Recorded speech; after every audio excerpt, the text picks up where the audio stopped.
Hi,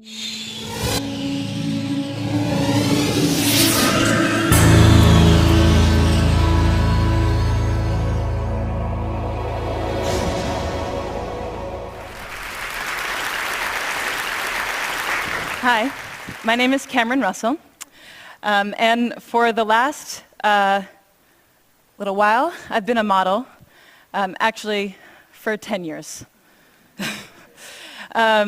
And I feel like there's an uncomfortable tension in the room right now because I should not have worn this dress. So luckily, I brought an outfit change. This is the first outfit change on the TED stage, so you guys are pretty lucky to witness it, I think. If some of the women were really horrified when I came out, you don't have to tell me now, but I'll find out later on Twitter.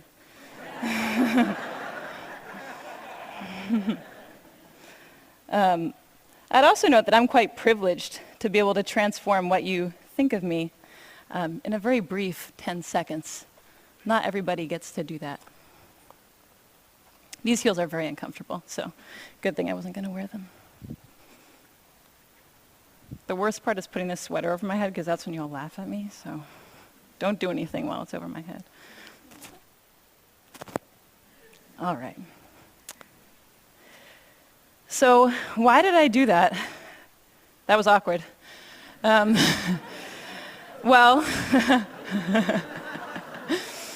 hopefully not as awkward as that picture. Image is powerful, but also image is superficial. I just totally transformed what you thought of me in 6 seconds. And in this picture, I had actually never had a boyfriend in real life.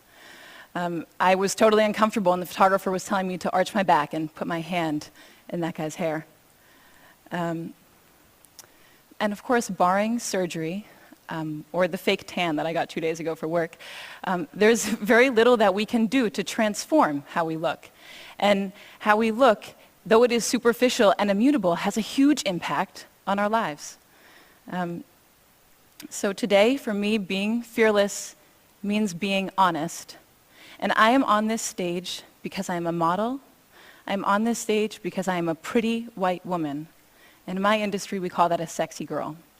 And I'm going to answer the questions that people always ask me, but with an honest twist. So the first question is, how do you become a model?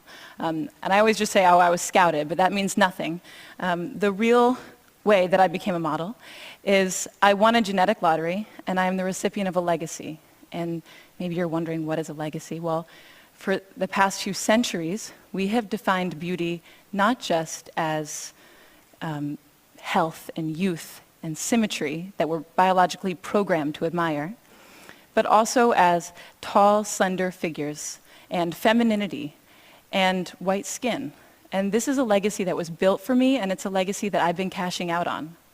And I know there are people in the audience who are skeptical at this point, and maybe there are some fashionistas who are like, wait, Naomi, Tyra, Joan Smalls, Lou Wen, and first, I commend you on your model knowledge, very impressive.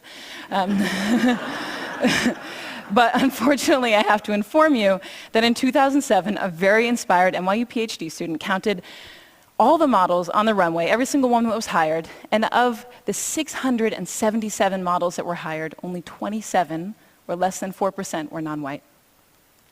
The next question people always ask me is, can I be a model when I grow up? And the first answer is, I don't know, they don't put me in charge of that. But the second answer, and what I really want to say to these little girls, is why? You know, you can be anything. You could be the President of the United States, or the inventor of the next internet, or a ninja cardiothoracic surgeon poet, which would be awesome, because you'd be the first one. If after this amazing list, they still are like, no, Cameron, I want to be a model, well, then I say, be my boss, because I'm not in charge of anything, and you could be the editor-in-chief of American Vogue, or the CEO of H&M, or the next Stephen Meisel. Saying that you want to be a model when